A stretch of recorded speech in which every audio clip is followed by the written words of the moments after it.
Yes, അപ്പോൾ നമ്മുടെ ഒന്നാം ചാപ്റ്ററിൽ ഒരു അടിപൊളി ചോദ്യം നോക്കിക്കോ മക്കളെ. ഇവിടെ നമുക്ക് ഈ എ ബി എന്ന് തന്നിട്ടുണ്ട്, എയും ബിയും തന്നിട്ടുണ്ട്. Which illustration represent sex chromosome in male, അതായത് പുരുഷന്മാരിലെ ലിംഗനിർണ്ണയ ക്രോമസോമുകളെ സൂചിപ്പിക്കുന്ന ചിത്രം ഇതിലേതാണ്?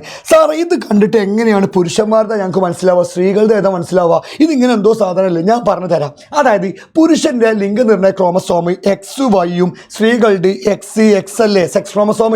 അപ്പോൾ എക്സിൻ്റെ പ്രത്യേകത ഇത് രണ്ടും സെയിം വലുപ്പക്കാരം. അപ്പോൾ ഇത് നോക്കുന്ന സമയത്ത് നമുക്ക് ഇത് രണ്ടും അല്ലേ സെയിം വലുപ്പമുള്ളത്. നമ്മളൊരു പോയിന്റ് പഠിച്ചത് ഓർമ്മയുണ്ടെങ്കിൽ എക്സ് ക്രോമസോം വൈ ക്രോമസോം നോക്കുന്ന സമയത്ത് വൈ ക്രോമസോം ചെറുതായിരിക്കും, എക്സ് ക്രോമസോം വൈ ക്രോമസോം നോക്കുന്ന സമയത്ത് എക്സ് ക്രോമസോം വലുതും വൈ ക്രോമസോം ചെറുതായിരിക്കും. അപ്പോൾ ഇത് നോക്കുന്ന സമയത്ത് എന്താണ്, ഇത് ചെറുതും ഇത് വലുതുമാണ്. അപ്പോൾ ഇത് ഏതാണ് ആണിൻ്റെത്, ഏതാണ് എ ആണല്ലോ, മനസ്സിലായി. കാരണം എക്സ് വൈ അല്ല ആണിൻ്റെത്, ഒന്ന് ചെറുത്. അപ്പോൾ ഇതിൽ ചെറുതാവുമ്പോൾ എ ആണ് ചിത്രം, മനസ്സിലായി. ഇനി അടുത്ത് Y chromosome S R Y ജീൻ്റെ ധർമ്മം എന്ത്? എസ് ആർ വൈ ജീൻ്റെ ധർമ്മം എന്താടാ? എസ് ആർ വൈ ജീൻ എന്ന് പറഞ്ഞാൽ എന്താണ്? Is responsible for the development of tests in the embryo, അതായത് ഭ്രൂണാവസ്ഥയിൽ വൃഷണത്തിൻ്റെ വികാസത്തിൽ സഹായിക്കും. ഭ്രൂണം എന്ന് പറഞ്ഞാൽ എന്താ? ഒരു അമ്മയുടെ ഗർഭാശയം എംബ്രിയോ സ്റ്റേജിൽ പറ്റി പിടിക്കൂലേ, ആ ഗർഭാശയത്തിൽ പറ്റി പിടിച്ച് വളരുന്ന കാലഘട്ടത്തെ വിളിക്കുന്നതിന് ഭ്രൂണം.